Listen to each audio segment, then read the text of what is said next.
আজকে আমি আপনাদের সামনে উপস্থিত হয়েছি যেই বিষয়টি নিয়ে একটু সংক্ষিপ্ত আলোচনা করার জন্য। সেই বিষয়টি হচ্ছে কুরবানি। সামনে ঈদুল আজহা, আগামী কিছুদিন পরেই পবিত্র ঈদুল আজহা ইসলাম ধর্মের মুসলমানদের সবচেয়ে বড় একটি ধর্মীয় অনুষ্ঠান এবং খুশির দিন। আর কিছুদিন পরেই হজ অনুষ্ঠিত হবে। রব্বুল আলামিন কোরআনুল মাজিদে বলেছেন, লান তানালুল বিররা হাত্তা তুনফিকু মিম্মা তুহিব্বুনা। এর অর্থ হচ্ছে, তোমরা যাহা ভালোবাসো যে পর্যন্ত তাহা হইতে ব্যয় না করিবে পণ্য অর্জন করিতে পারিবে না, তথা সোয়াব অর্জন করতে পারবে না। আমাদের সমাজে আমরা শুনে থাকি, বলা হয়, আছে কোরআনের বচন, দাও প্রাণ প্রিয় ধন। কোরআনের বাণী হচ্ছে, তোমার কাছে যে সবচেয়ে প্রিয় বস্তু, সেই বস্তুটুকে আল্লাহ রব্বুল আলামিনের জন্য, আল্লাহ রব্বুল আলামিনের নামে, আল্লাহ রব্বুল আলামিনের রাস্তায় উৎসর্গ করতে হবে। সেটিকে উৎসর্গ করে দিতে হবে। কেন? তার কারণ হচ্ছে, মানুষ এবং জিনের অন্তরে অনেক মায়া নামক মূর্তি ভেসে থাকে, অনেক ইলার বসবাস। এই মানবের মনের মধ্যে, মানবের কলবের মধ্যে, মানুষের কলবে, অন্তরে, হৃদয়ে আল্লাহ রব্বুল আলামিন ব্যতীত অন্য কাহারও থাকার কোনো অধিকার নাই। অন্য কাহারও মোহব্বত, অন্য কোনো কিছুর মোহব্বত, কোনো কিছুর ভালোবাসা আল্লাহ রব্বুল আলামিনের থেকে বেশি, আল্লাহ রব্বুল আলামিনের চেয়ে বেশি ভালোবাসা অন্য কোনো বস্তুর উপরে কোনো ইমানদারের থাকতে পারবে না। শুধু একমাত্র আল্লাহ রব্বুল আলামিনকেই মহব্বত করতে হবে, ভালোবাসতে হবে এবং আল্লাহ রব্বুল আলামিনের জন্যই সমস্ত কিছু কুরবানি করতে হবে। এর জন্য আল্লাহ রব্বুল আলামিন নিজেই বলেছেন, তোমরা যাহা ভালোবাসো যে পর্যন্ত তাহা হইতে ব্যয় না করিবে পণ্য অর্জন করতে পারবে না।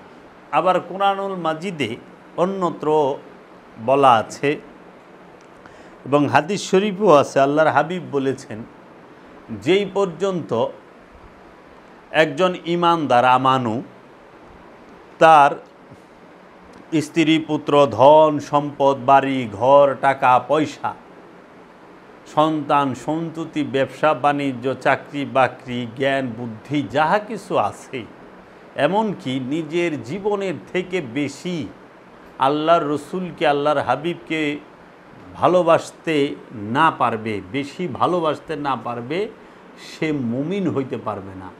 তাহলে মুমিন হওয়ার শর্ত কি? যে সমস্ত ধন সম্পদ, সন্তান সন্ততি যাহা কিছু আছে, এমনকি নিজের জীবনের থেকে, নিজের নফস থেকে, নিজের জান থেকেও বেশি ভালোবাসতে হবে আল্লাহর হাবিবকে, আল্লাহর রসুলকে, হজরত মুহাম্মদ মুস্তাফা, আহমদ মুস্তাফা সাল্লাল্লাহু আলাইহি ওয়াসাল্লামকে। তখন সে মুমিন হইতে পারবে। আল্লাহ রব্বুল আলামিনকে সবচেয়ে বেশি ভালোবাসতে গেলে এই ভালোবাসার পূর্ণতা, মহব্বতের পূর্ণতা যার মাধ্যমে আসবে, সেই বিষয়টি হচ্ছে কুরবানি। কুরবানি ছাড়া কখনো আল্লাহ রব্বুল আলামিনের মহব্বতের পূর্ণতা আসবে না। রসুলে আকরাম সাল্লাল্লাহু আলাইহি ওয়াসাল্লামের মহব্বতের পূর্ণতা আসবে না। আলে রসুল সাল্লাল্লাহু আলাইহি ওয়াসাল্লামের মহব্বতের পূর্ণতা কুরবানি ছাড়া, উৎসর্গ ছাড়া আসবে না, হবে না।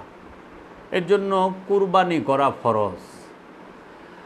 ইসলাম ধর্মে 5টি ইবাদত সবার জন্যই ফরজ।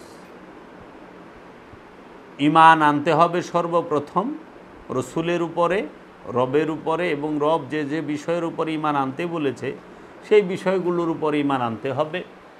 এরপরে আর ঈমান আনার পরে সালাত করতে হবে, সিয়াম করতে হবে, হজ করতে হবে, যাকাত দিতে হবে এবং কুরবানি করতে হবে। এবং এই সালাতের কথাও কোরআনুল মাজিদে স্পষ্টভাবে আছে, দায়েমি সালাতের কথা। এই সিয়ামের কথাও কোরআন মাজিদে স্পষ্টভাবে আছে, যাকাতের কথাও কোরআন মাজিদে স্পষ্টভাবে আছে, হজের কথাও স্পষ্টভাবে আছে এবং কুরবানির কথাও কোরআনুল মাজিদে স্পষ্টভাবে আছে। এখন আমরা বলতে চাই, আমার দয়াল মুর্শিদ কেবলা ও কাবা কালান্দার বাবা জাহাঙ্গীর বলেছেন, বাবা প্রতিটি বিষয়ের দুইটা দিক থাকে। আল্লাহ রাব্বুল আলামিন কোরআনুল মাজিদেও বলেছেন, হুয়াল আউয়ালু ওয়াল আখিরু ওয়াজ জাহিরু ওয়াল বাতিন। আমি আদি, আমি অন্ত, আমি শেষ, আমি প্রথম, আমি শেষ, আমি জাহের, আমি বাতেন। এই জাহের এবং বাতেন, ভেতর এবং বাহির, গোপন এবং প্রকাশ, প্রতিটা বিষয়ের দুইটা দিক আছে, একটি ভিতরগত দিক, একটি বাহিরগত দিক। সৃষ্টিতে যত প্রকার ইবাদত আছে, এই ইবাদত ভেতর এবং বাহিরের আছে, সৃষ্টিরও ভেতর এবং বাহির আছে। এখন এই ভেতর আর বাহিরের বিষয়টা যারা পরিপূর্ণরূপে মানতে পারে, তাহারা রহস্যের অনেক কিছু বুঝতে পারে, দেখতে পারে। আর যাহারা বাহিরের দিক মানে, ভেতরের দিক মানে না, তাহারা রহস্যের বিষয় বুঝতে পারে না, সারা জীবন অনুষ্ঠান নিয়ে ব্যস্ত থাকে। আর বর্তমান সমাজে অনুষ্ঠানের আধিক্যটা অনেক বেশি। তাই বাবা জাহাঙ্গীর বলেছেন, আচার যখন তার উদ্দেশ্য এবং লক্ষ্য হারিয়ে ফেলে, তখন সেই আচার অনাচারে পরিণত হয়। সেটা আর আচার থাকে না, অনাচার হয়ে যায়। তো কাজেই লক্ষ্য এবং উদ্দেশ্য ঠিক রাখতে হবে। আমি যে আজকে একটা অনুষ্ঠান করতেছি, এই অনুষ্ঠানের লক্ষ্য কি, উদ্দেশ্য কি, সেটা আমাকে ঠিক রাখতে হবে। আমি যদি এই অনুষ্ঠানের লক্ষ্য এবং উদ্দেশ্য ঠিক রাখতে না পারি, এই অনুষ্ঠান শুধু আমার দ্বারা মেহনত ছাড়া আর কিছুই হবে না, কলঙ্ক বদনাম ছাড়া আর কিছুই হবে না। এর জন্য আমরা দেখতে পাই প্রতিটি বিষয়ের দুইটা দিক থাকে। এখন অনেকে বলেন, যাহারা স্বার্থবাদী মহল, যাহারা উদ্দেশ্য প্রণোদিতভাবে আমাদেরকে সমাজের বুকে খাটো করতে অপচেষ্টা করে, ছোট করতে অপচেষ্টা করে, অপবাদ দিতে অপচেষ্টা করে, তারা অনেক সময় বলে তারা এগুলো মানে না। আসল বিষয় কিন্তু তা না।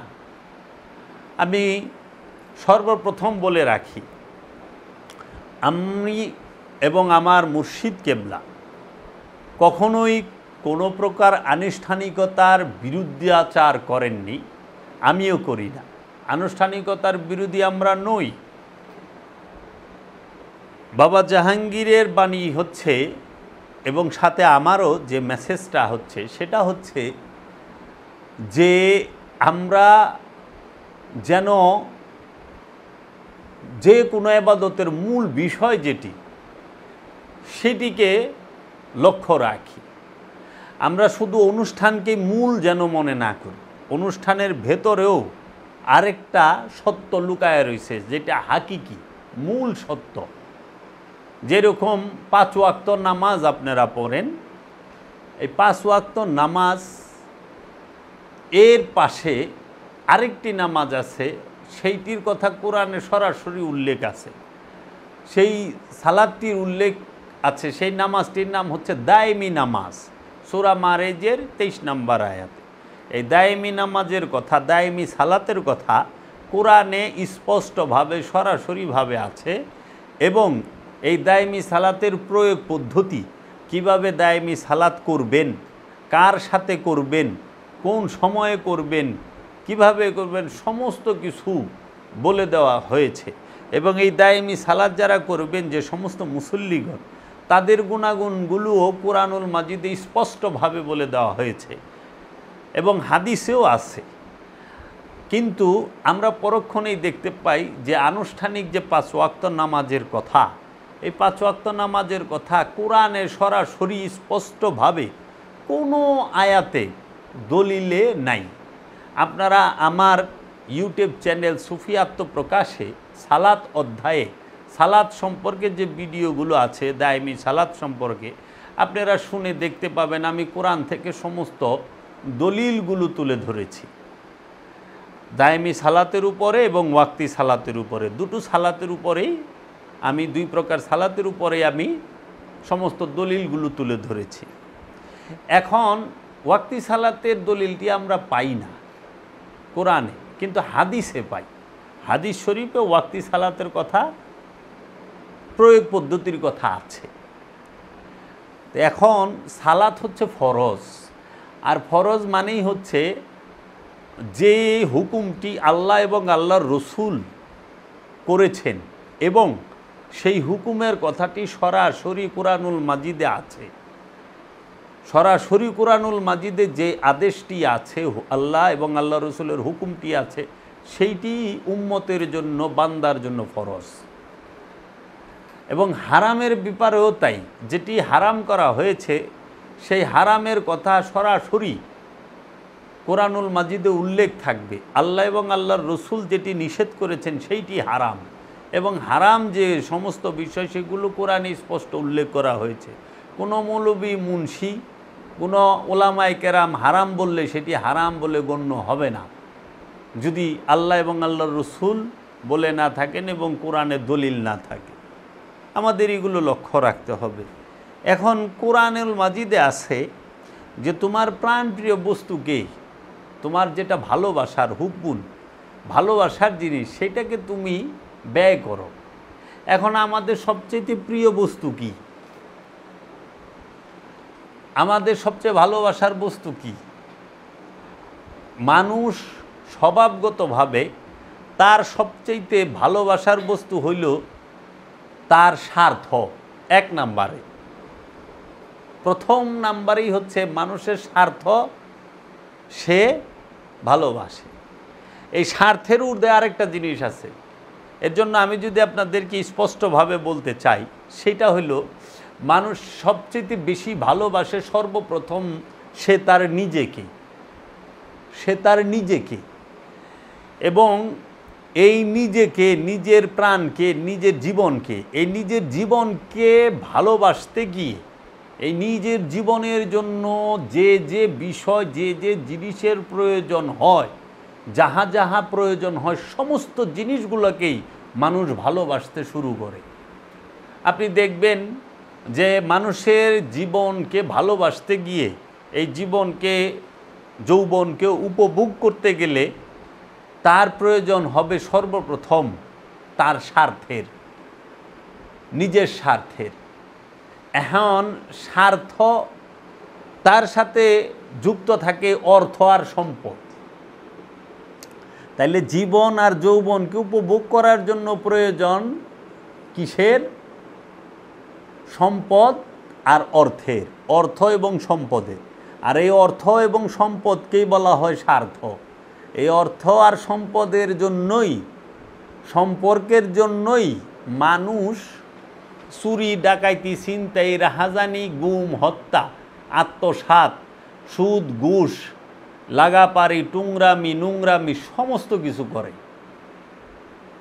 সারা পৃথিবীতে সমস্ত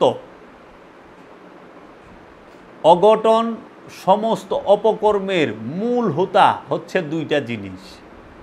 এক হইল যৌবন, আরেক হইল স্বার্থ।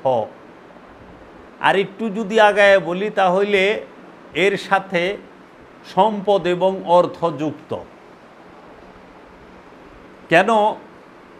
মানুষ সম্পদ এবং অর্থ জমা করে যৌবনকে উপভোগ করার জন্য, জীবনকে সুন্দরভাবে কাটানোর জন্য।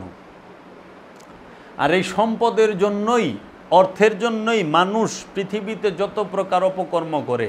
অর্থের সম্পদের জন্য মানুষ খুন করে, মানুষ ডাকাতি করে, চুরি করে, মানুষ আত্মসাৎ করে, এই অর্থ এবং সম্পদের জন্য। জমা করার জন্য। মানুষ সে সুদ খায়, ঘুষ খায়, চুগলখড়ি, জবরদখল যাহা করে সমস্ত কিছুই সম্পদ আর অর্থ জমা করার জন্য। এর জন্য সরকারে দু আলম আবুল কাসেম মুহাম্মদ সাল্লাল্লাহু আলাইহি ওয়াসাল্লামের মূল একটি দর্শন হচ্ছে ইসলামে সম্পদ জমা করা হারাম। যে ঈমান মুমিন সে সম্পদ জমা করে না, সম্পদ জমা করাই হারাম, নিষিদ্ধ। কারণ সম্পদ জমা করার জন্য সমস্ত প্রকার হত্যা, মিথ্যা, ছিনতাই, রাহাজানি, গুন্ডামি, বাটপারি, লুচ্চামি, বদমাইশি, আত্মসাৎ, এই ঠকবাজ, প্রতারণা সমস্ত কিছু করে।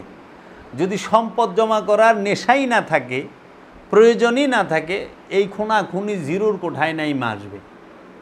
তো মূল হচ্ছে সম্পদ। রাহাজানি, এই যে ফেসাদ, এই যে দাঙ্গা হাঙ্গামা, ধর্মের নামে মারামারি, এটি তো স্বার্থের জন্য। এই স্বার্থ আর সম্পদ জমা করা, এই সম্পদ জমা করা বাদ দিলে এইগুলা কইমা যাইব। তো এর জন্য মানুষের প্রিয় বস্তু কখনোই বনের পশু, উট অথবা দুম্বা অথবা গরু অথবা ভেড়াস কিংবা ছাগল নয়। কারণ উট, দুম্বা, গরু, ছাগল, ভেড়া এগুলো মানুষের দৈনন্দিন প্রয়োজনে ব্যবহার হয়, কিন্তু প্রিয় বস্তু না। মানুষের প্রিয় বস্তু সবচেয়ে কি? প্রথমে তার জীবন যৌবন, তারপরে তার স্বার্থ সম্পদ, তারপরে তার সন্তান সন্ততি, স্ত্রী, স্বামী, বাবা মা, ভাই বোন। আপনি দেখবেন খেয়াল করে, সম্পদের জন্য আর স্বার্থের জন্য বাবা মায়ের সাথে সন্তানের সম্পর্ক ভালো থাকে না। শুধু সম্পদের জন্য বাপ মায়ের যদি রক্তের গ্রুপ ভিন্ন হয়, মনে করেন বাবার রক্তের গ্রুপ ও পজিটিভ, মার রক্তের গ্রুপ ও এ পজিটিভ, তাতে কোনো দ্বন্দ্ব নাই।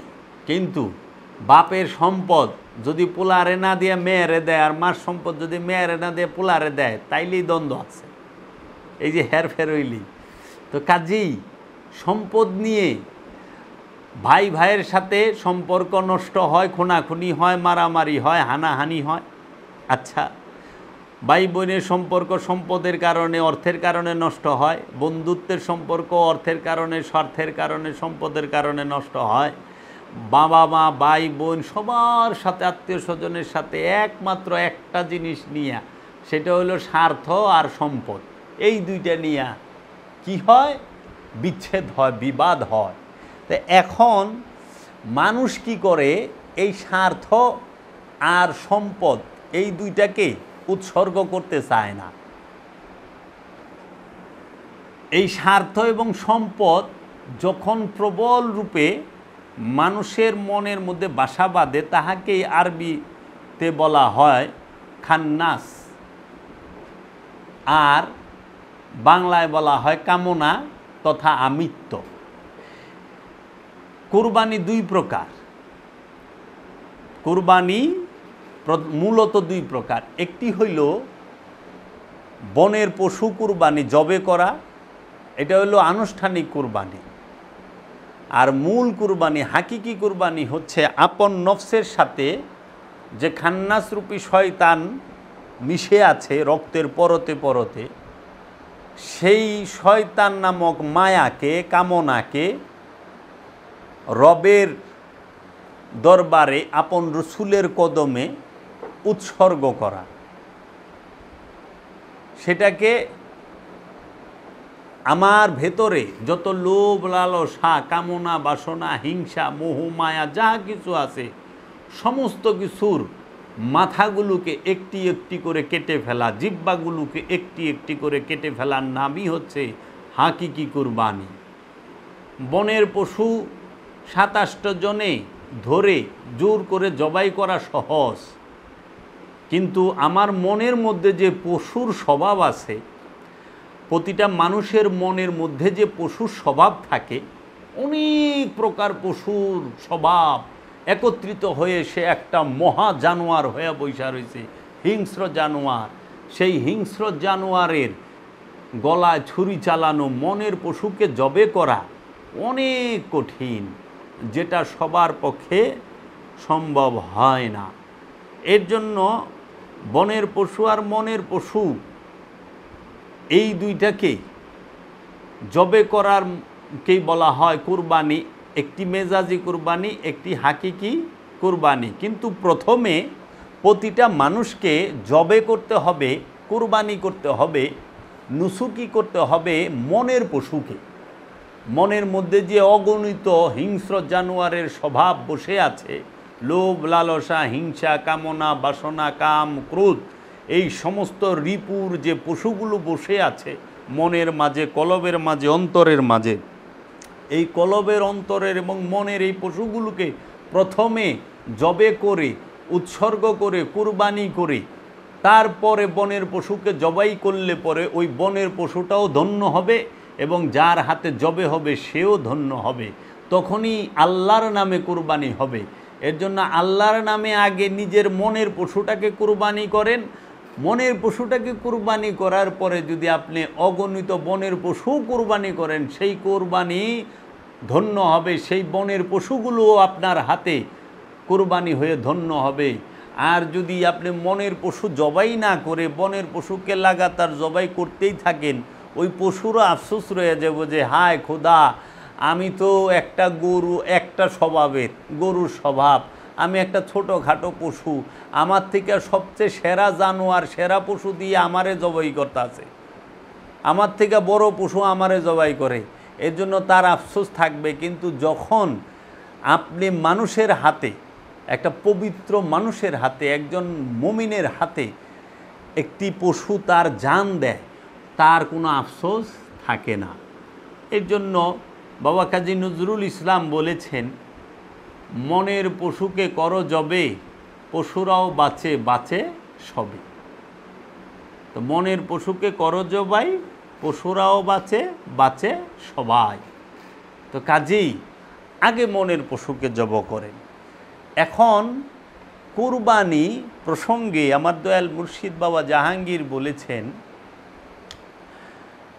যে কুরবানি, কোরআন দর্শনে কুরবানি কি।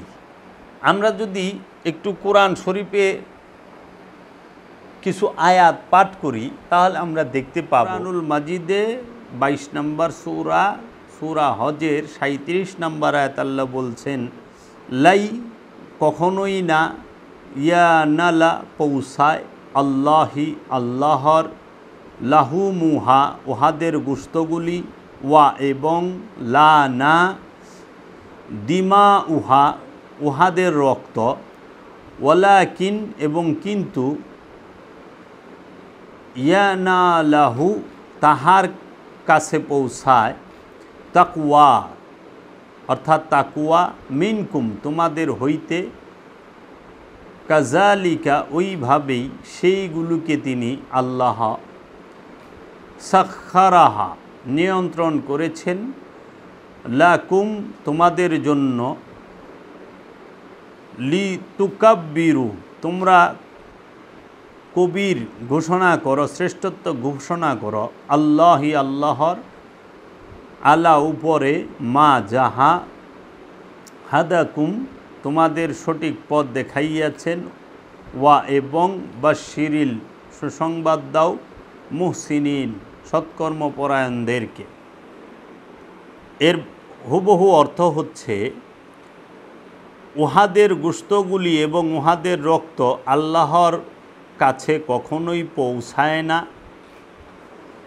এবং কিন্তু তাহার কাছে পৌঁছায় তাকওয়া, ওইভাবে তোমাদের হইতে সেইগুলিকে তিনি নিয়ন্ত্রণ করিয়াছেন তোমাদের জন্য। তোমরা কবির মানে শ্রেষ্ঠত্ব ঘোষণা করা আল্লাহর, তোমাদেরকে সঠিক পথ দেখাইয়াছেন যাহার উপরে, এবং সুসংবাদ দাও সৎকর্মপরায়ণ লোকদেরকে। তাহলে আল্লাহ এখানে স্পষ্টভাবে বলে দিলেন যে লাইয়ানাল্লাহা লাহুমুহা ওয়ালা দিমাউহা ওয়ালাকিয়ানাহুদ তাকওয়া মিনকুম কাযালিকা সাখখারাহা লাকুম লিতুকাব্বিরুল্লাহা আলা মা হাদাকুম ওয়াবাশশিরিল মুহসিনিন। তাহলে পরে আল্লাহর দরবারে কুরবানির পশুর রক্ত, মাংস, হাড্ডি, মজ্জা কোনো কিছুই পৌঁছায় না। পৌঁছায় কি? আমানুর তাকওয়া, যিনি তাকওয়া মানে কি? খোদা ভীরু, আল্লাহকে যে ভালোবাসেন, ভয় করেন,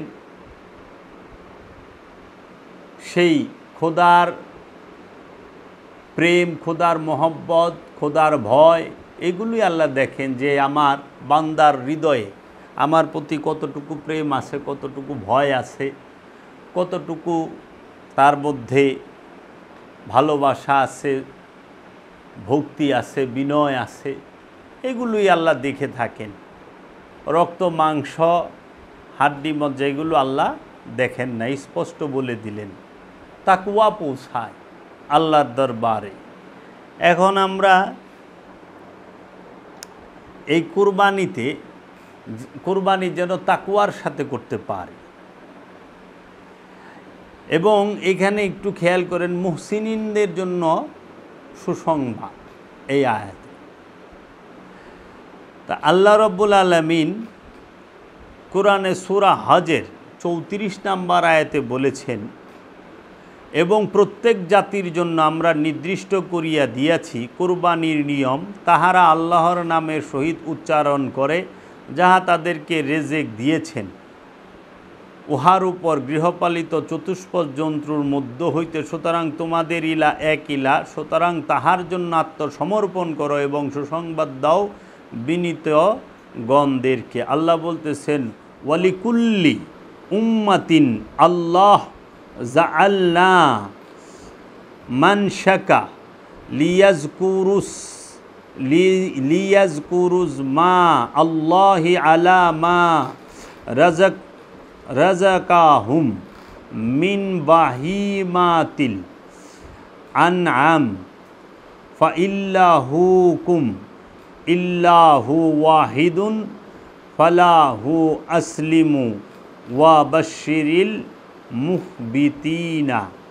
মুখবিতিনা শব্দের অর্থ হচ্ছে বিনীতগণকে, এবং মানশাকা শব্দের অর্থ হচ্ছে কুরবানির নিয়ম। কুরবানির নিয়মকে আরবিতে বলা হয় মানশাকা, আর কুরবানিকে আরবিতে বলা হয়েছে নুসুকি। হ্যাঁ, নুসুকি। এবং কুরবানি শব্দটাও আরবি, নুসুকিও আরবি শব্দ, কুরবানিও আরবি শব্দ, মানশাকাও আরবি শব্দ, জবেহও আরবি শব্দ, এবং নাহার এইটাও আরবি শব্দ, নাহাল। তাইলে কতটি আরবি শব্দ পাইলাম আমরা? যে জবেহ আরবি শব্দ, মানশাকা আরবি শব্দ, কুরবানি আরবি শব্দ, আবার এই নাহার এটা আরবি শব্দ।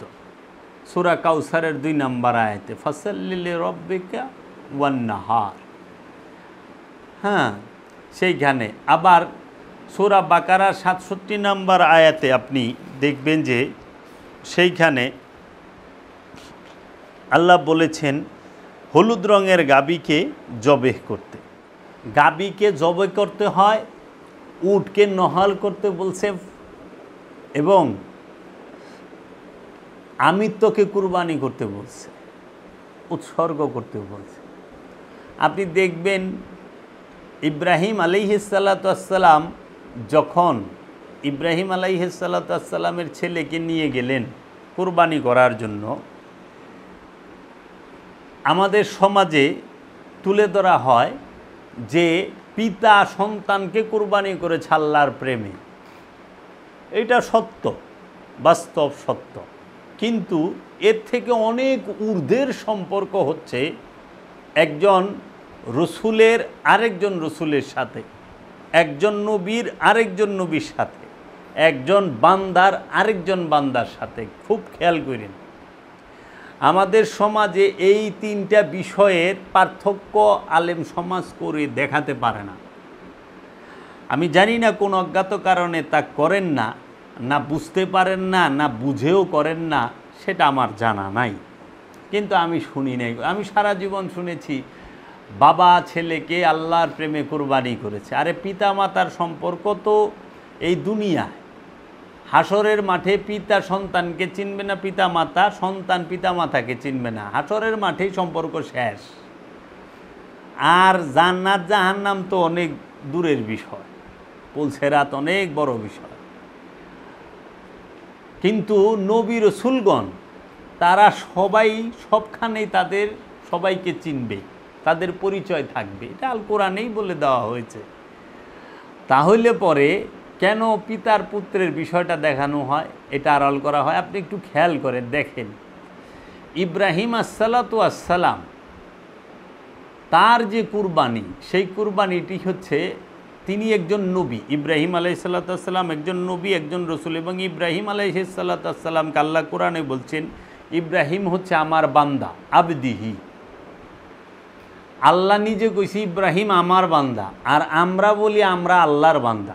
আল্লাহ কিন্তু বলে নাই যে আমি জাবেরকে, জাবের তুমি আমার বান্দা, এটা বলে না। আমি বলি আল্লাহ, আমি আল্লাহর বান্দা, কিন্তু আল্লাহ কইছে ইব্রাহিম আমার বান্দা।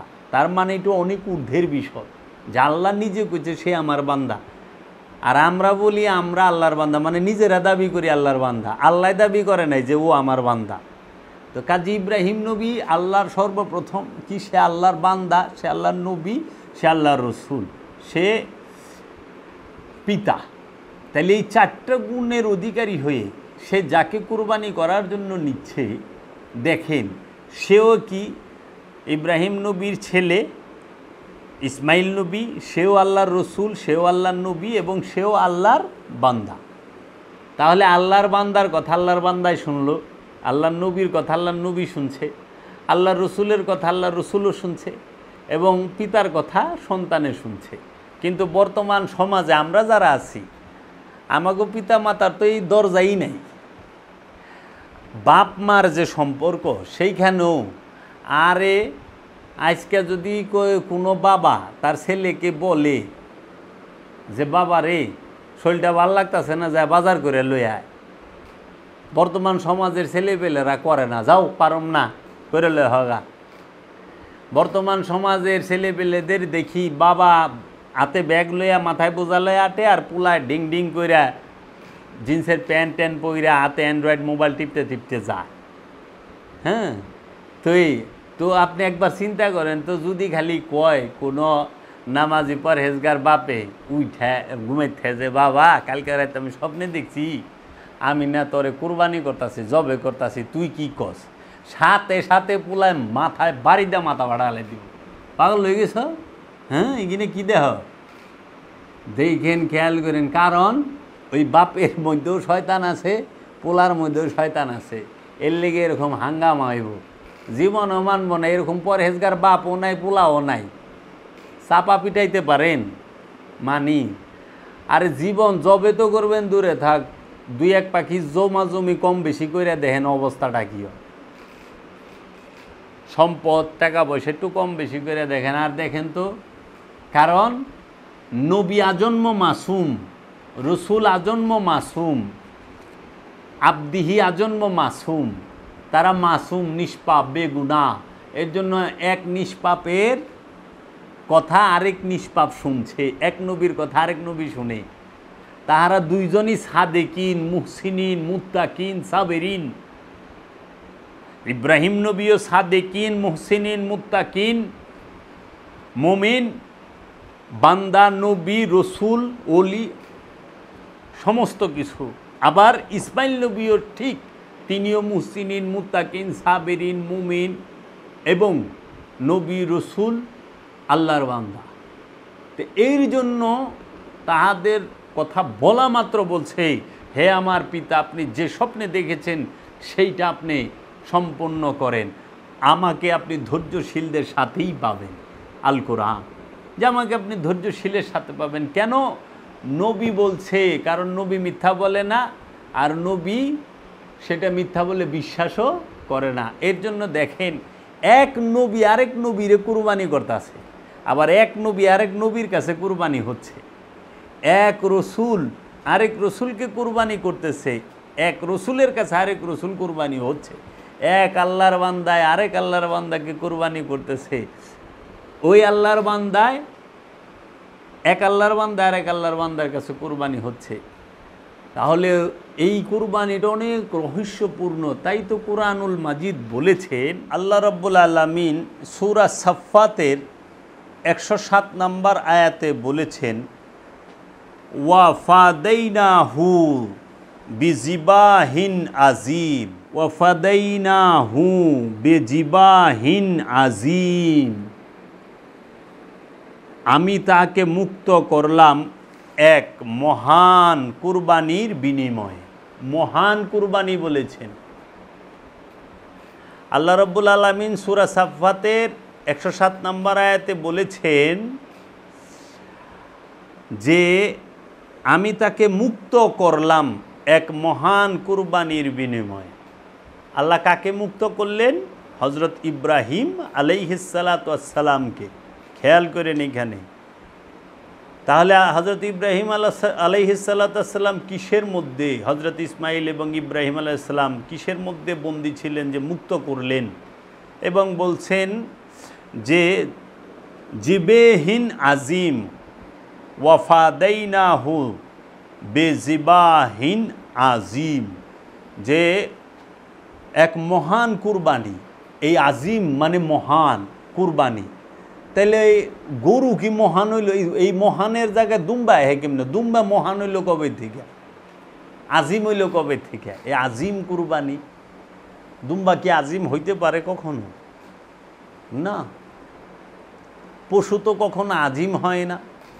তাহলে এর পিছে কী রহস্য, যাহা আমরা বুঝতে পারি না, আমরা জানি না। কিন্তু কেউ ভুলও একবার বলে না যে এর অর্থ আমার জানা নাই। তারা কত কিছু আবিষ্কার করে। এই দুম্বা জবে হইল, সেই দুম্বার নামটা কোরআনে কোথায় আছে? নেই তো। কারণ আল্লাহর নবীর কুরবানির কিসের প্রয়োজন?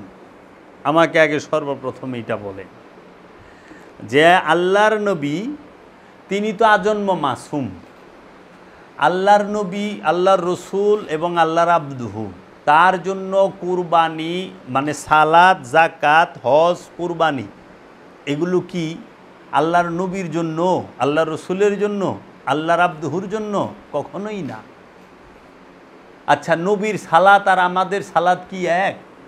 নবীর জাকাত আর আমাদের জাকাত কি এক? নবীর কুরবানি আমাদের কুরবানি কি এক? নবীর সিয়াম আমাদের সিয়াম কি এক?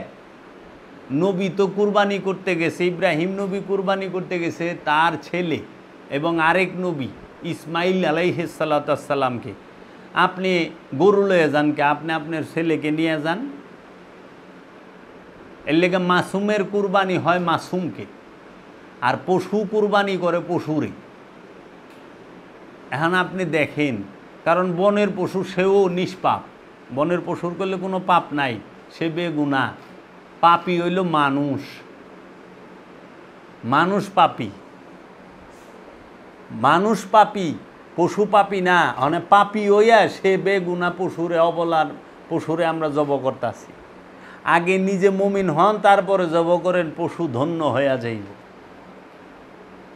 এর জন্য নবীর জন্য সালাত না, সালাত, সিয়াম, জাকাত, হজ, কুরবানি এগুলোর সবটি আয়াতের আগে, এগুলোর সাথে সব জায়গায় বলা হয়েছে ইয়া আইয়ুহাল্লাযীনা আমানু আকিমুস সালাত ওয়া আতুজ যাকাত, ইয়া আইয়ুহাল্লাযীনা আমানু হাজ্জু, হে আমানদার হজ করো, আমানু হজ করো, হে আমানু তুমি কুরবানি করো। তারপরে বলতেছে হে আমানু তুমি সালাত কায়েম করো, জাকাত আদায় করো, আমানু সিয়াম পালন করো। এখানে তো এই নামাজ, রোজা, হজ, জাকাত, কুরবানির আগে এবং পরে নবী রসুল শব্দটা নাই। ইয়া আইয়ুহান নবী আকিমুস সালাত ওয়া আতুজ যাকাত নাই, ইয়া আইয়ুহান নবী ওয়া নুসুকি নাই। তো নবী কুরবানি করবে। কুরবানি তো যে নফস খান্নাসরূপী শয়তানযুক্ত তার জন্য হইল কুরবানি, যে কুরবানির মাধ্যমে সে তার নফসকে পবিত্র করবে, সে তার নফসকে তাহারাত করবে, পবিত্র করবে, জাক্কা করবে।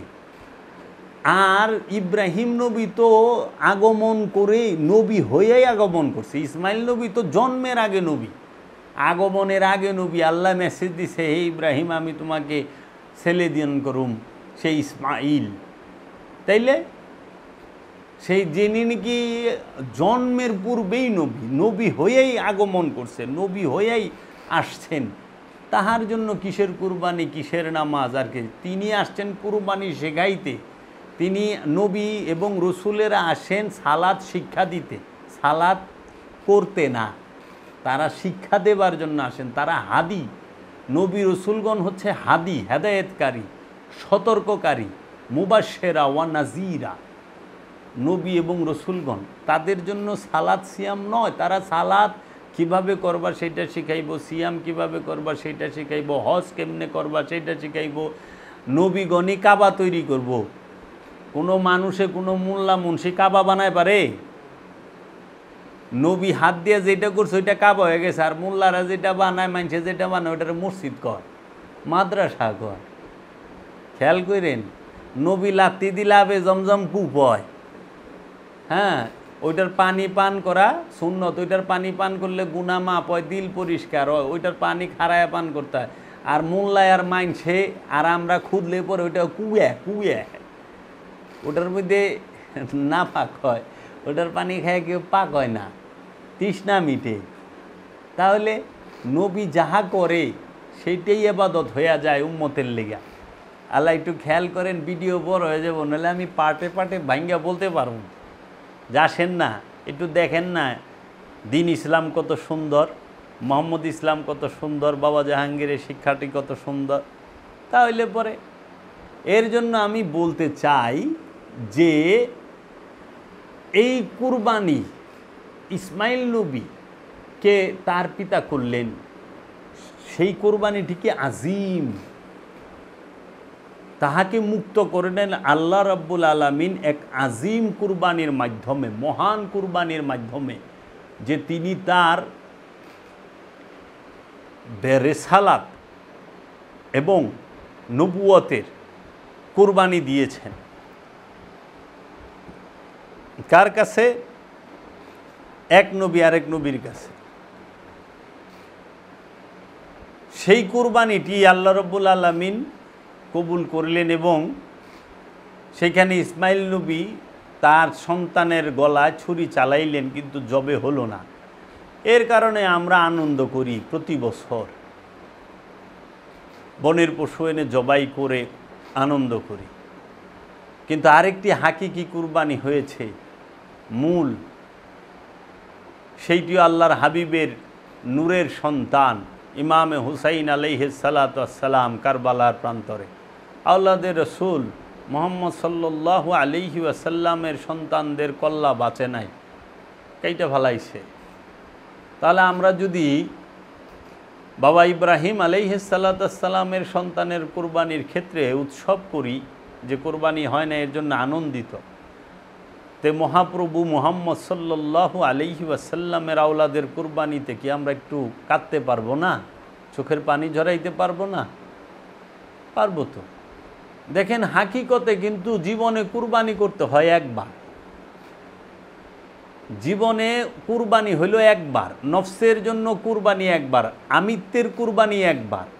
প্রতিটা নফসের যে আমিত্ব আছে, আমির সাথে যে আমার যুক্ত থাকে, আমার আমার করে, এই আমারকে কুরবানি করতে হয়। আমি আমারকে কুরবানি করে দেয়, আমি আমারকে কুরবানি করে দেয়। আমির সাথে যা আছে সেইটাই কুরবানি করতে হয়, আমার বিষয়টাই কুরবানি করতে হয়।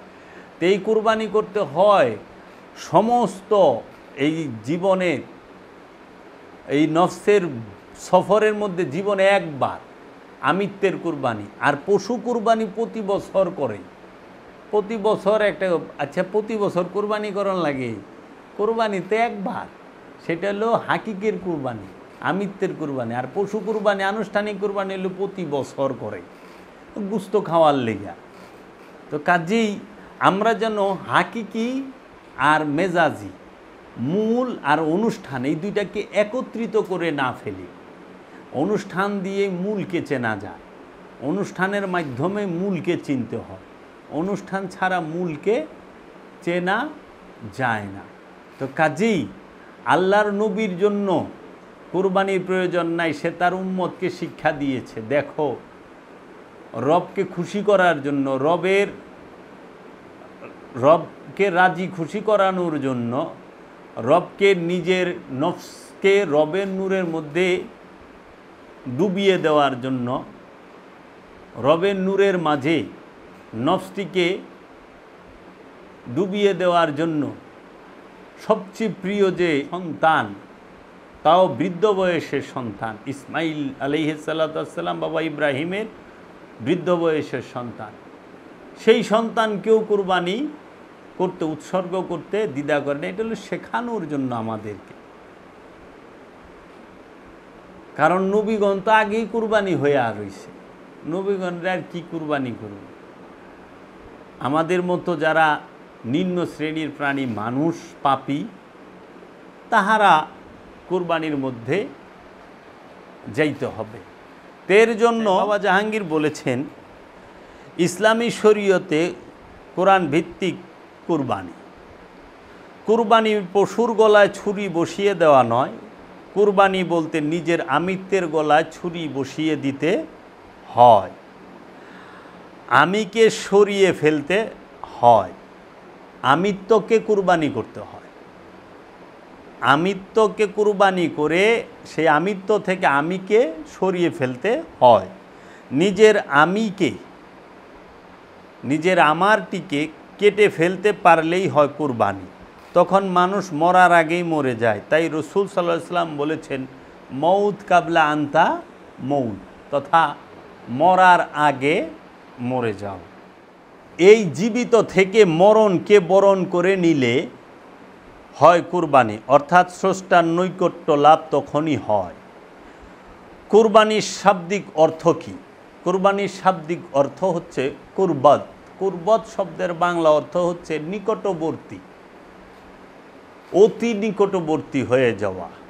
যতক্ষণ মানুষের নফসের সাথে খান্নাসরূপী শয়তান থাকে, ততক্ষণ পর্যন্ত মানুষ কখনোই রবের নিকটবর্তী হইতে পারে না, রবের নূরের মাঝে ডুব দিতে পারে না, রবের নূরের মাঝে ভাসমান থাকতে পারে না।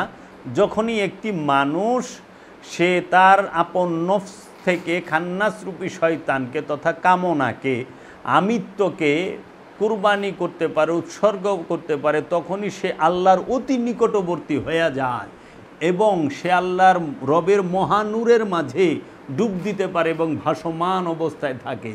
তখন ওই খান্নাস মুক্ত নফস, যে নফসে মুতমাইন্নার অধিকারী যে মুমিন, সে যখন রব্বুল আলামিনকে ডাক দেয়, ইয়া রব, ইয়া রব্বুল আলামিন, তখন আল্লাহ সঙ্গে সঙ্গে জবাব দেয়। কারণ এই ওয়াদা আল্লাহ প্রথমেই করে রেখেছেন। আল্লাহ কি বলেছেন? সূরা মুমিনের 60 নম্বর আয়াতে, ওয়াকালা রব্বুকুম উদুনি আস্তাজিব লাকুম।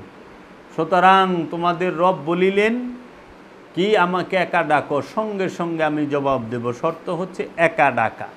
এর জন্য এই আমিত্ব ত্যাগ করি, রবকে ডাক দিলে রব সঙ্গে সঙ্গে জবাব দেয়। এই কুরবানির প্রত্যেকের জন্য অবশ্যই পালনীয় তথা ফরজ। এই কুরবানি প্রত্যেকের জন্য অবশ্যই পালনীয় এবং ফরজ। পশুর গলায় ছুরি বসিয়ে দেওয়া রাসূল সাল্লাল্লাহু আলাইহি ওয়াসাল্লাম কুরবানি বলে মোটেও স্বীকার করেননি।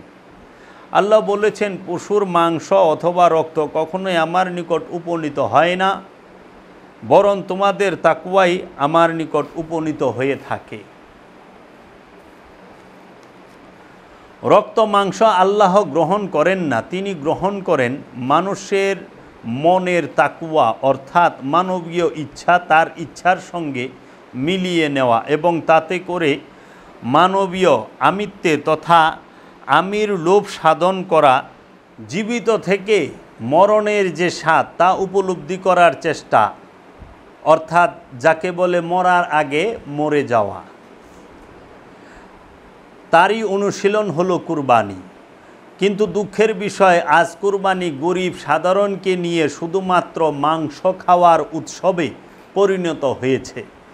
এর কারণ হলো ধর্মের অনুষ্ঠান পালন করতে আমরা অতিমাত্রায় পল্লবগ্রাহী হয়ে উঠেছি, অর্থাৎ অতি উৎসাহী হয়ে উঠেছি। বাইরের অনুষ্ঠান নিয়েই সন্তুষ্ট, কিন্তু ইহার ভেতরের সত্য ও সৌন্দর্য বুঝে নেবার দরকার মনে করি না। এর ফলে কুরবানির এই দুর্দশা।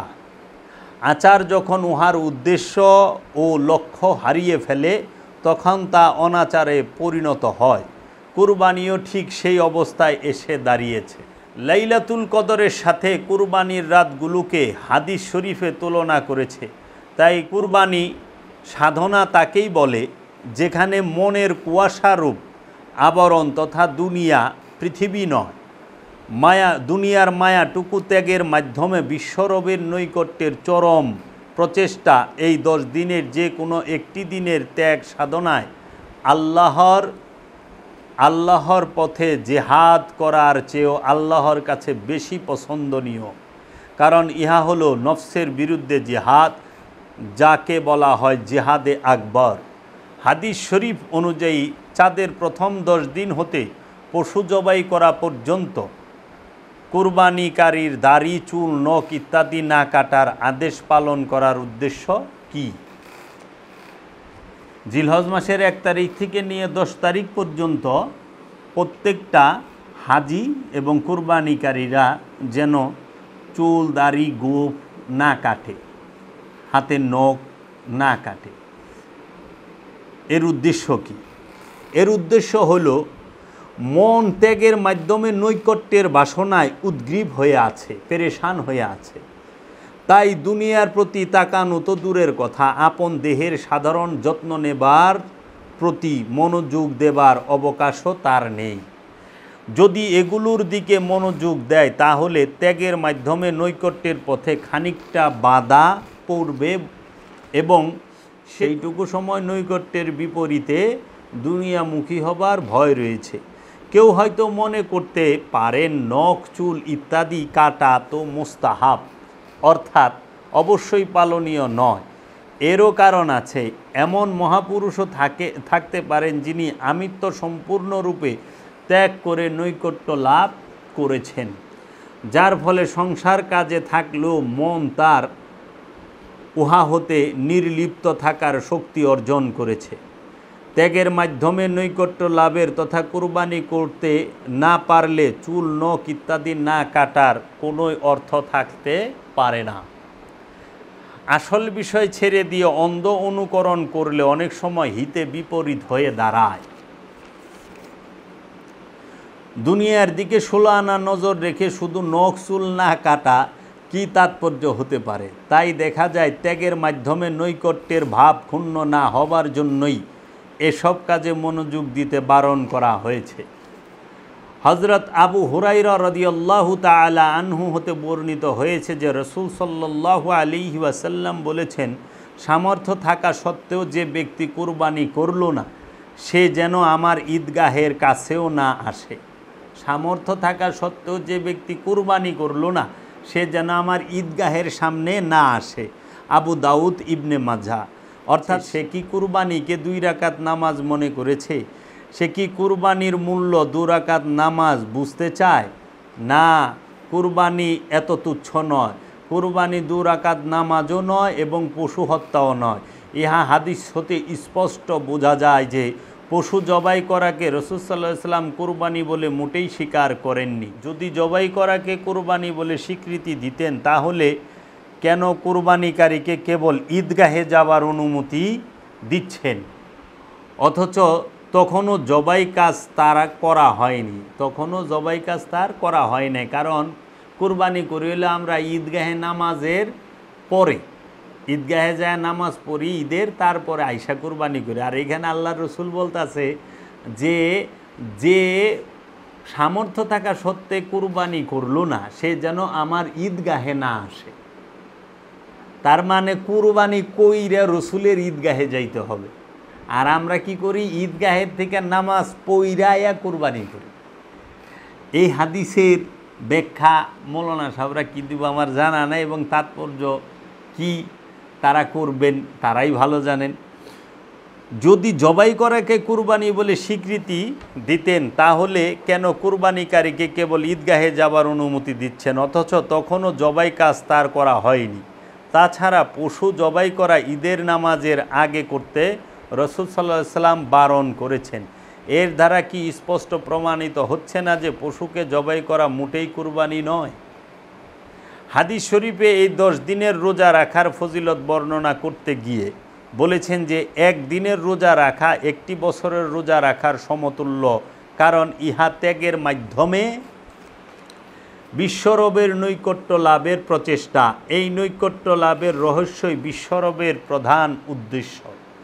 এই জন্যই তিনি মানবকে দুনিয়া দিয়ে তৈরি করেছেন। তিনি দেখতে চান যে মানব কি তার দুনিয়া নিয়েই থাকেন, না দুনিয়া ত্যাগ করে তার নৈকট্য কামনা করে।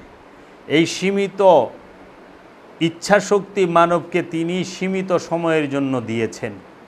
মৃত্যু ঘটনার মাধ্যমে এই সীমিত ইচ্ছাশক্তি তিনি নিয়ে নেন।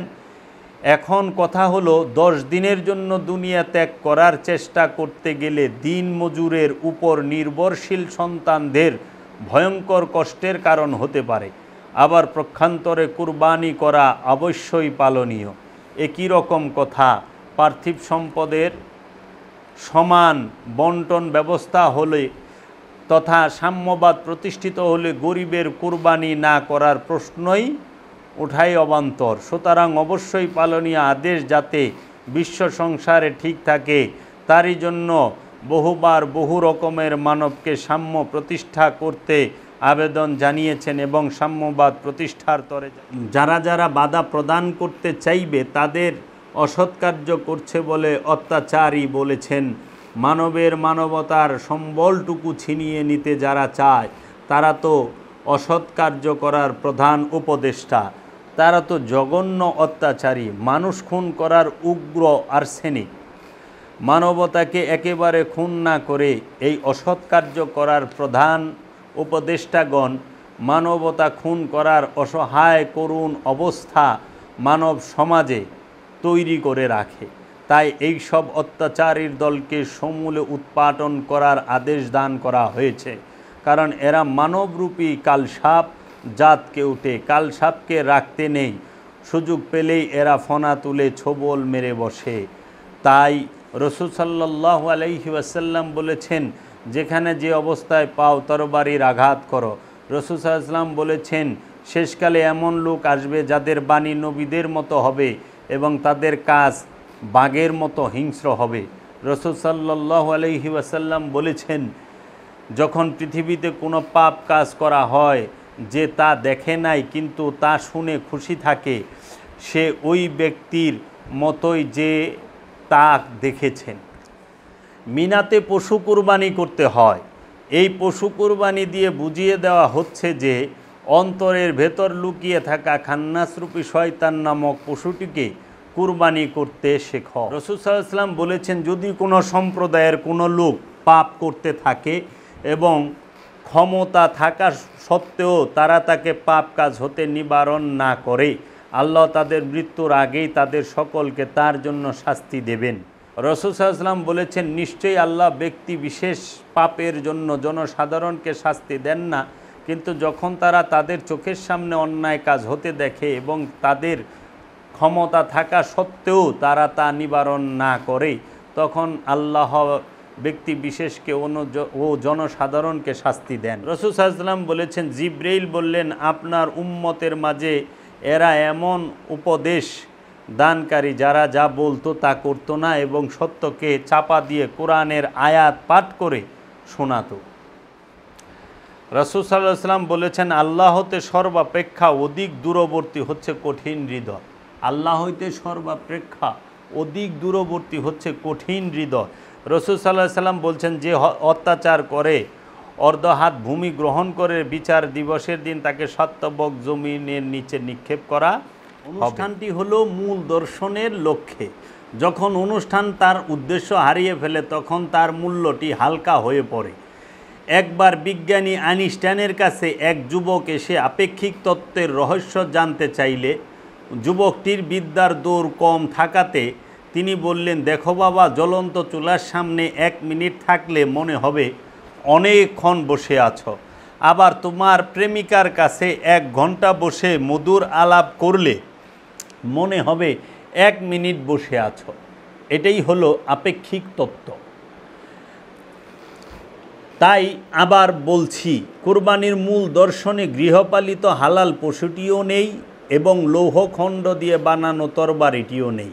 তাই হজরত আবু বকর, হজরত ইবনে আব্বাসের মতো অনেক সাহাবা কখনোই পশু কুরবানি দিতেন না। কারণ হিসেবে যদি জনগণ এটাকে বাধ্যতামূলক অথবা অবশ্যই পালনীয় সুন্নত হিসেবে ভেবে নেয়। কিতাবুল উম্মা, ইমাম শাফি, 2য় খণ্ড, পৃষ্ঠা নাম্বার 179। দলিল: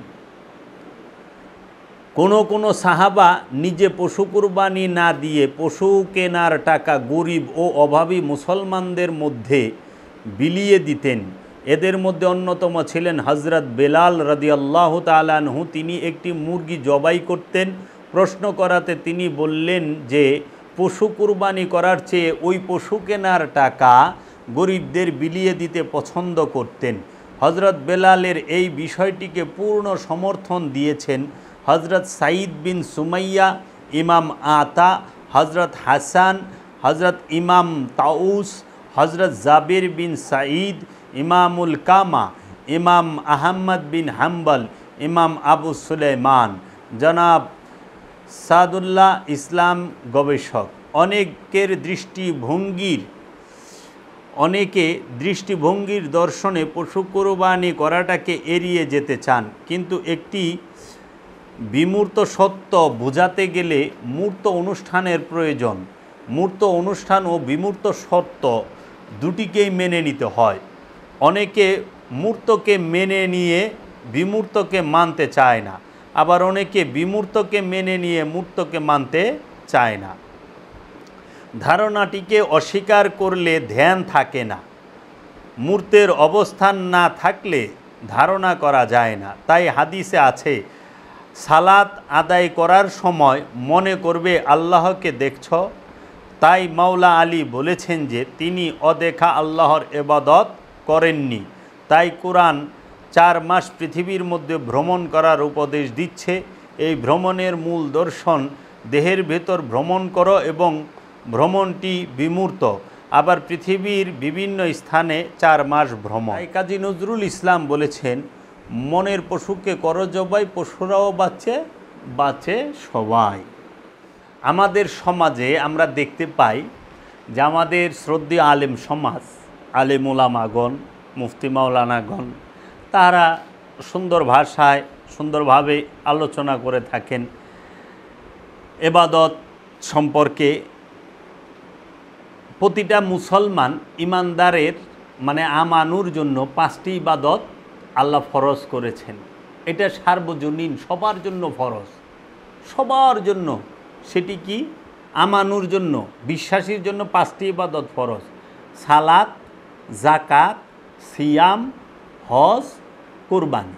এই 5টি। এখন এই 5টি ইবাদত সবার জন্য ফরজ, কিন্তু আমাদের সমাজে এখন আমরা শুনি ভিন্ন রকম কথা। কিন্তু কোরআন দর্শন বলছে প্রত্যেকটা ইমানদারের জন্য, আমানুর জন্য কুরবানি ফরজ, যাকাত ফরজ, হজ ফরজ এবং সালাত ফরজ। তাহলে পরে আমাদের আলেম সমাজ বলে যে মুসলমানদের মধ্যে যারা ইমানদার, তাদের মধ্যে যারা ধনী, তাদের জন্য 5টি ইবাদতই ফরজ। কারণ এই 5টি ইবাদতের মধ্যে 2টি করতে টাকা পয়সা লাগে না অতটা, এবং ঘরে করণ যায়। হ্যাঁ, আর 3টি ইবাদত করতে টাকা অবশ্যই লাগবে। এখন এই 3টি ইবাদত, যে 5টি ইবাদত, যেটার আনুষ্ঠানিকতা, এই আনুষ্ঠানিক ইবাদত করতে লাগে টাকা, কিন্তু হাকিকি যে ইবাদত, মূল যে দাসত্ব, আসল যে দাসত্ব, সেটা করতে কিন্তু টাকার কোনো প্রয়োজন হয় না, প্রয়োজন হয় মহব্বতের। প্রয়োজন হয় ইচ্ছার এবং প্রয়োজন হয় ইমানের। এখন দেখেন যে মুসলমানদের মধ্যে 5টি ইবাদত, আমানুদের মধ্যে নামাজ, যাকাত, হজ, কুরবানি এবং সিয়াম। তো এখন নামাজ আর সিয়াম এই দুইটা করতে টাকা লাগে না, কিন্তু হজ করতে টাকাও লাগে। খালি টাকা হইলেইব না, ভিসাও লাগবো, পাসপোর্টও লাগবে।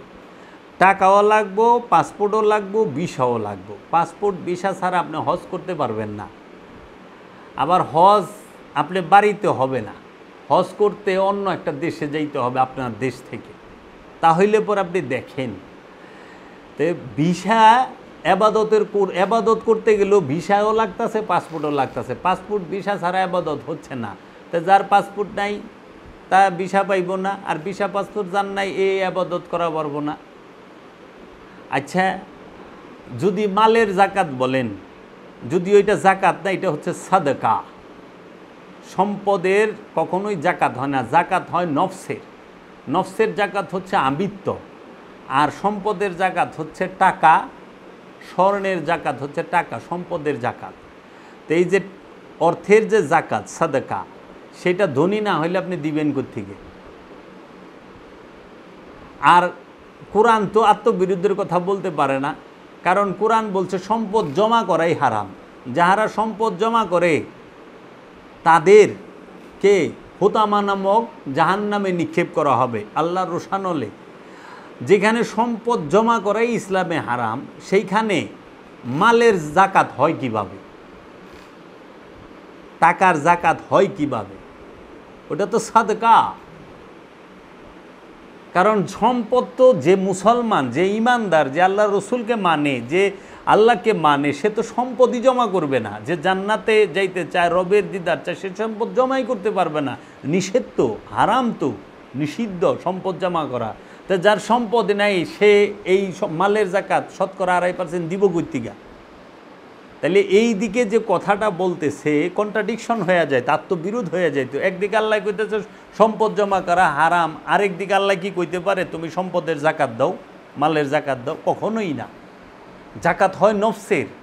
নফসের জাকাত কি? সেটা হলো আমিত্ব, আপন ইচ্ছাকে, আপন সক্রিয়তাকে রবের ইচ্ছার কাছে উৎসর্গ করার নামই হচ্ছে জাকাত, বিসর্জন দেওয়ার নামই হচ্ছে জাকাত।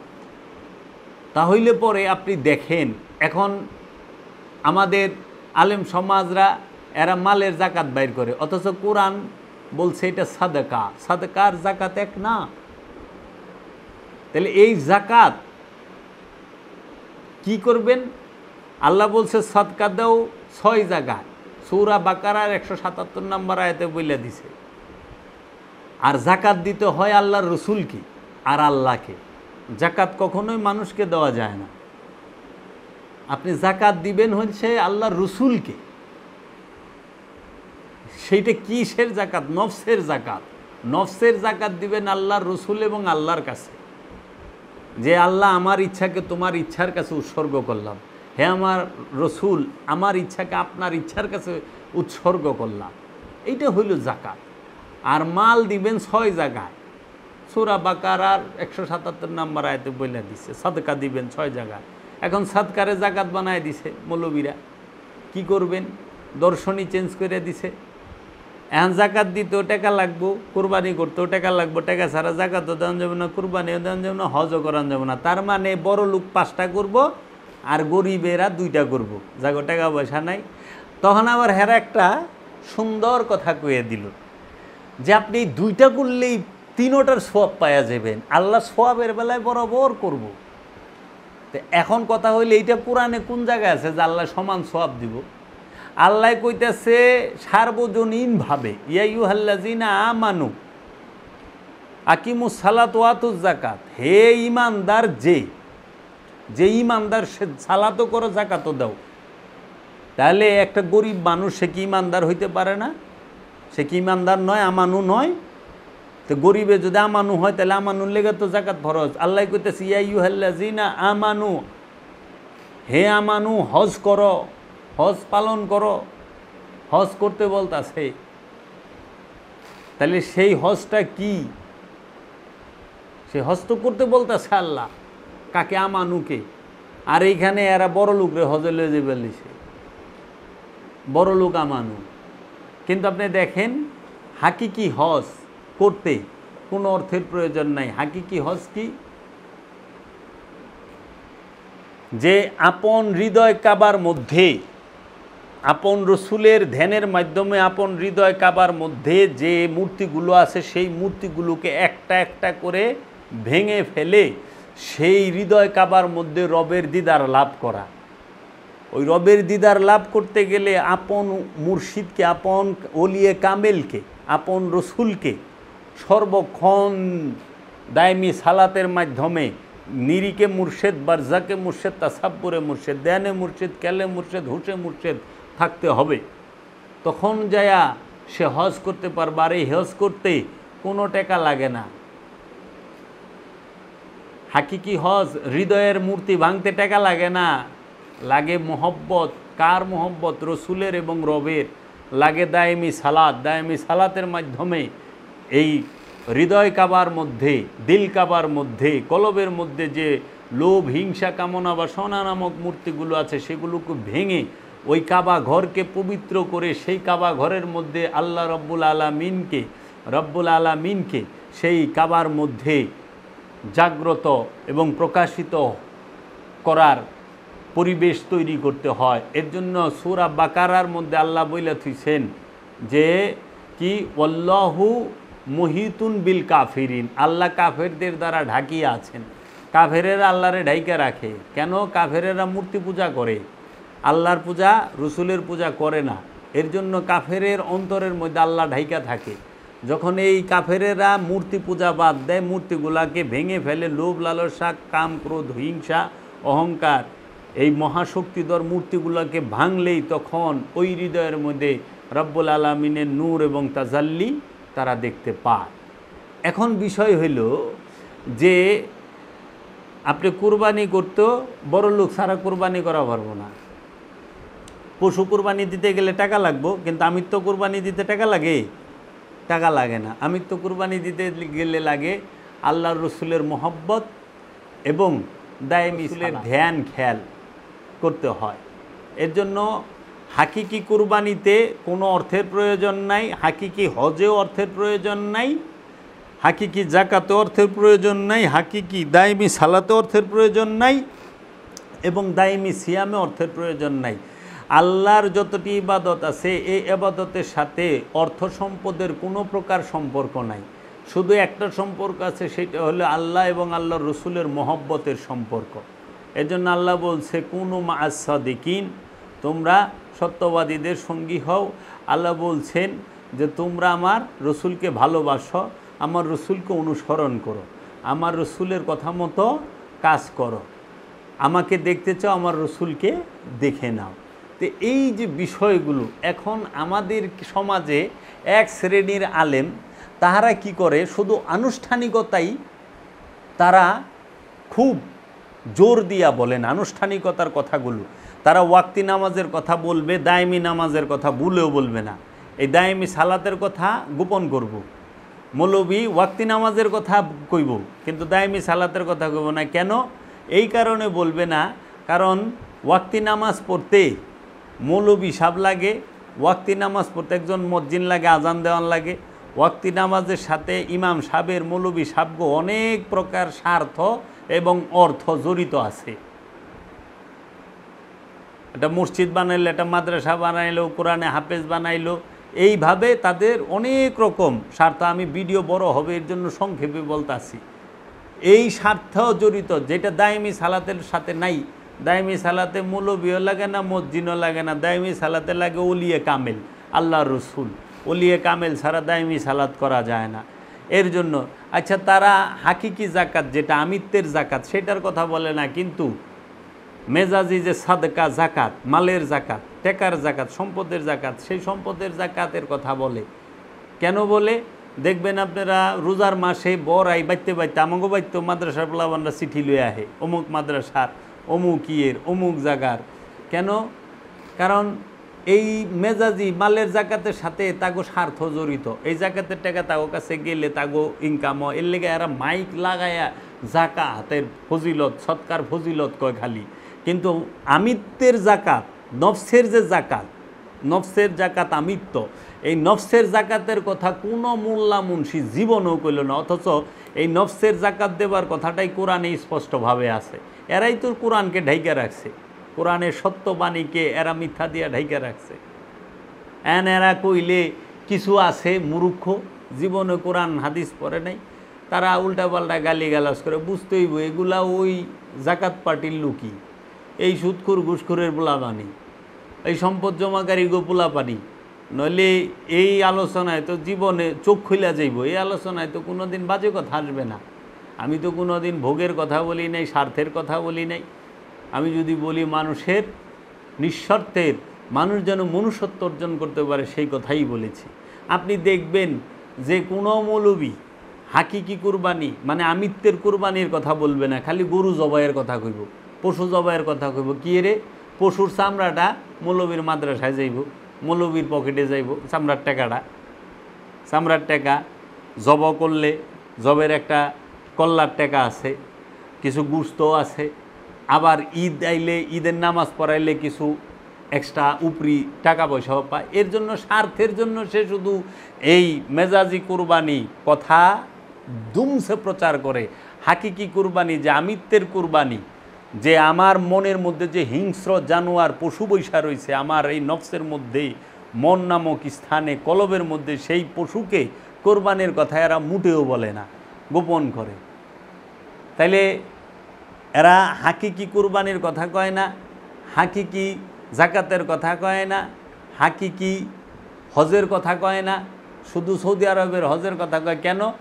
মেজাজি হজের কথা। মক্কা শরীফে যায়, মক্কা শরীফে গেলাম আমি, কাবা শরীফে আমি টাকা খরচ করে গেছি না? হ্যাঁ গেছি তো, আমি নিজেও হজ করছি। আমি কাবা শরীফে গেছি, আমি আল্লাহর ঘর দেখলাম, মক্কা দেখলাম, কাবা শরীফ দেখলাম, কিন্তু আমি আল্লাহর দিদার সেইখানে পাইলাম না।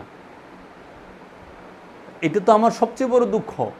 আমি আল্লাহকে কাবা ঘরের চতুর্পাশ দিয়ে খালি তওয়াফ করলাম 7 বার। আমি ডাকলাম লাব্বাইক আল্লাহুম্মা লাব্বাইক ইন্নাল হামদা ওয়ান নিমাতা মাল্লাকা ওয়াল মুলক লা শারীকা লা লাব্বাইক আল্লাহুম্মা লাব্বাইক। আমি যে আল্লাহর ঘরের চতুর্পাশে এতবার ঘুরা ঘুরা ডাকলাম, একটা বার আল্লাহ রাব্বুল আলামিন আমাকে সেই ডাকের জবাব দিল না। জাবের, ওই রহিম, ওই করিম ডাকতাছস। তা আমি তো আল্লাহর ঘরের সামনে যাই, আল্লাহর ঘরে যে আল্লাহর দিদার পাইলাম না, আল্লাহর ঘরে যে আল্লাহর দেখা পাইলাম না। এইটা তো আমার বড় দুঃখ থাকবে যে আমি আল্লাহর ঘরে আইসা, আল্লাহর ঘরের দরজার সামনে আইসা, আল্লাহর ঘরের মধ্যে আইসা আমি আল্লাহরে ডাকলাম, আমি এত কান্নাকাটি করলাম, আল্লাহর দিদার পাইলাম না। তাহলে আমার কোন জায়গায় ভুল আছে? অবশ্যই আমার ভুল আছে, আমার ত্রুটি আছে, আমার গলত আছে, আমার অদক্ষতা অপারগতা আছে, আমার অপূর্ণতা আছে। সেই জায়গাটা খুঁজা বাইর করতে হবে যে আমি মক্কা শরীফ থেকে আবার মদিনায় গেলাম, রসুল আকরাম সাল্লাল্লাহু আলাইহি ওয়াসাল্লামের রওজা মুবারকে, রসুল সাল্লাল্লাহু আলাইহি সাল্লাম রওজা মুবারক জিয়ারত করলাম, সালাম দিলাম রসুল সাল্লাল্লাহু আলাইহি ওয়াসাল্লামকে, কিন্তু প্রতি উত্তর আসলো না রসুলের কাছ থেকে, রসুলের দিদারও পাইলাম না, রসুলকে দেখলামও না। তাহলে আমার অবশ্যই কোনো না কোনো জায়গায় ত্রুটি আছে, গলত আছে, ভুল আছে, অপূর্ণতা আছে। সেই জায়গা খুঁজা বাইর করতে হইব। আমি মক্কার মিনায় গেলাম, মিনায় যাইয়া আমি শয়তানকে পাথর মারলাম, ঠিক আছে, কঙ্করি লইয়া জোশে মারলাম, কিন্তু আমি শয়তানের সাক্ষাৎ পাইলাম না, শয়তানরেই দেখলাম না, অথচ আমি পাথর মাইরা থুই আইলাম। তাহলে সেই শয়তানরে কেন দেখলাম না? এটাও তো আমার অপূর্ণতা, আমার অযোগ্যতা, আমার অপ্রাপ্তি। তাই এইখান থেকে আমার দুঃখ থাকবে যে আমি আল্লাহর দিদার পাই নাই, আমি আল্লাহর দিদার, আল্লাহকে দেখি নাই, আমি রসুলের দিদার পাই নাই এখনও। আমি আল্লাহর ঘরে আসলাম, রসুলের রওজায় আসলাম, এখনও পাইনি। এই দুঃখে হাজি দুঃখ ভরা হৃদয়ে থাকবে। উল্টে দিহি হাজি মক্কায় যায় আল্লাহর ঘর দেখেই খুশ, কাবা শরীফে যায় কাবা শরীফ দেখেই খুশি, আল্লাহরে দেখান লাগবে না, কাবা দেখেই খুশ। অহংকার নিয়ে আসে দেশে, আমি হাজি, সে আইসাও আবার অহংকারও করে। সে সৌদি আরব ঘুরে আইছে, আর সৌদি আরব ঘুরে গেলেন, এটা কি আপনার সফলতা, পূর্ণতা? আপনি কাবা শরীফ পাইছেন, কাবা ঘর দেখে গেলেন, কাবা শরীফ ঘুরে গেলেন, এটা কি পূর্ণতা? না, পূর্ণতা হচ্ছে কাবা ঘরের সাথে সাথে কাবার যিনি মালিক আল্লাহ রব্বুল আলামিন, তার দিদার লাভ করা, তাকে হৃদয়ের মধ্যে সমাসীন করা, তার আপনার ডাকে রব্বুল আলামিন জবাব দিবে, সেই পূর্ণতা হাসিল করা। তো এর জন্য আমরা যেন সেই দিকে খেয়াল রাখি। আমরা জানি শুধুমাত্র কাবা ঘর দেখেই সন্তুষ্ট এবং পরিপূর্ণ তৃপ্তি সাগরে না ভাসি। কারণ কোথাও আমি যেই পর্যন্ত রব্বুল আলামিনের দিদার না পামু, ওই পর্যন্ত আমার কোনো উপায় নাই। রসুলের দিদার না পামু, সেই পর্যন্ত আমার উপায় নাই। রসুলের দিদার এবং রবের দিদার অবশ্যই আমার পেতে হবে। তাই তো যে কুরবানি, আজকে এই নামাজ, রোজা, হজ, যাকাত, কুরবানি, এই সবগুলো সমস্ত ইমানদার আমানুগণ করবে এবং পরিপূর্ণভাবে যেন করতে পারে। তাই তো কুরআনুল মাজিদে বলা হয়েছে, বিসমিল্লাহির রহমানির রহিম, আল্লাহ রাব্বুল আলামিন বলেছেন, কুল ইন্না সালাতি ওয়া নুসুকি ওয়া মাহিয়ায়া ওয়া মামাতিল্লাহি রাব্বিল আলামিন। আল্লাহ বলতেছেন, বলুন, কুল ইন্না সালাতি, নিশ্চয় আমার নামাজ, ওয়া নুসুকি, আমার সব রকম ইবাদত, অমাহিয়ায়া, আমার হায়াত, ওয়ামামাতিল্লাহি রব্বুল আলামিন, আমার মৌত, সব কিছুই আল্লাহ রব্বুল আলামিনের জন্য। আল্লাহ বলতেছেন, বলুন, নিশ্চয় আমার নামাজ, আমার সব রকম ইবাদত, আমার হায়াত, আমার মৌত, সব কিছুই রবের জন্য। এই জন্য আমরা সালাত, সিয়াম, হজ, কুরবানি, যাকাত যাহাই করি, এই সমস্ত ইবাদত বন্দেগীগুলোই হচ্ছে আপন নফস থেকে খান্নাসরূপী শয়তানকে মুসলমান করার জন্য অথবা তাড়িয়ে দেবার জন্য, নফসকে পবিত্র করার জন্য। নফসকে পবিত্র করতে পারলেই, নফসে মুতমাইন্নার অধিকারী হলেই আমি জান্নাতের সুসংবাদও পাব এবং আমি রব্বুল আলামিনের দিদারও পাব।